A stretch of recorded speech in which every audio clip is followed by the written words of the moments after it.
اسی لیے میں نے ایک نظر اماں کے چہرے پر ڈالی جہاں مجھے خوشی نظر آ رہی تھی۔ اماں اپنی دوسری شادی پر بالکل مطمئن تھی، لیکن مجھے اپنے سوتیلے بھائی کی موجودگی پریشان کر رہی تھی۔ اماں مجھے دیکھنے کے لیے آئی تھی اور مجھے دیکھ کر واپس لوٹ گئی تھی۔ میں نے کمرے کا دروازہ دوبارہ اچھی طرح سے بند کر لیا تھا، لیکن پھر تو ہر رات ہی ایسا ہونے لگا تھا۔ میں شام ہوتی اپنے کمرے میں بند ہو جاتی اور اچھی طرح دروازہ بند کر لیتی، کیونکہ مجھے عاطف سے خوف محسوس ہونے لگا تھا۔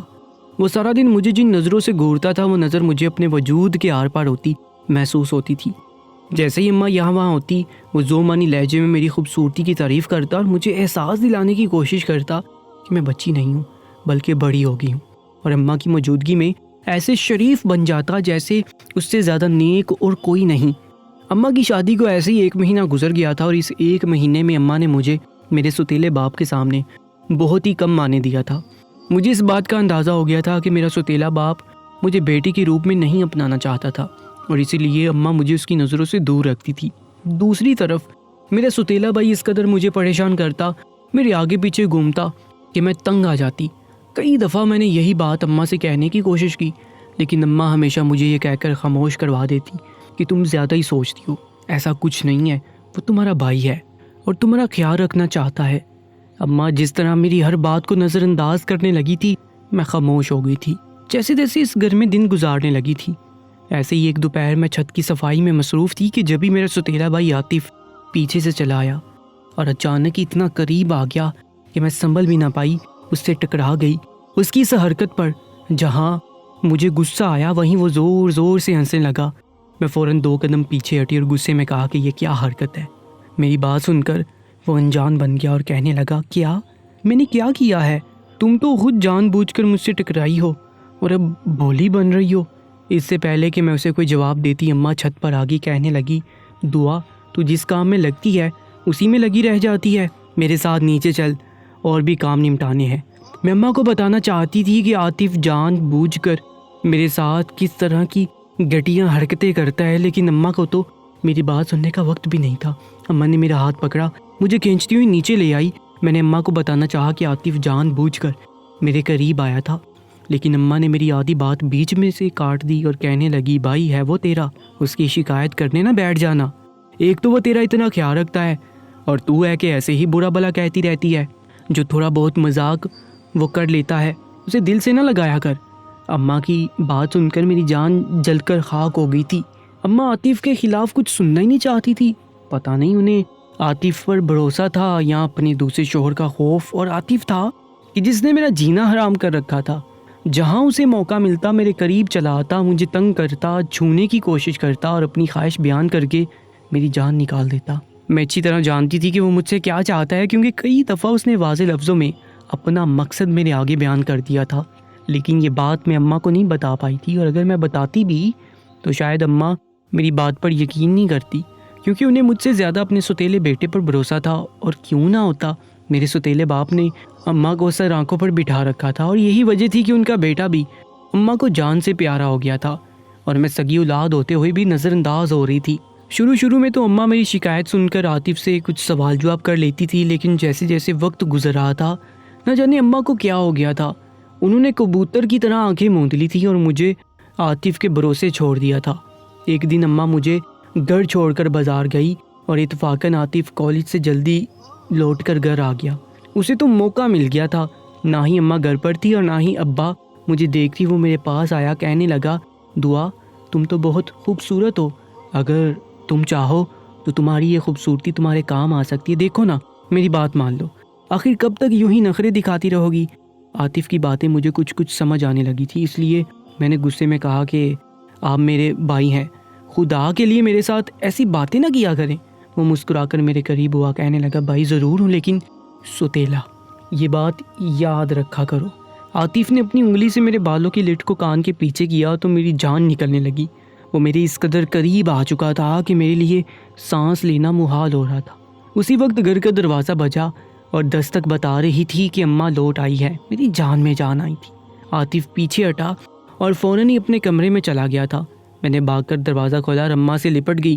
میری اس حرکت پر اماں گھبرا گئی اور کہنے لگی، میں تھوڑی دیر کے لیے بازار کیا گئی، تو پاگل ہی ہو گئی ہے۔ میں نے روتے ہوئے اماں سے کہا کہ مجھے چھوڑ کر نہ جایا کرو، مجھے ڈر لگتا ہے۔ میری بات سن کر اماں نے مجھے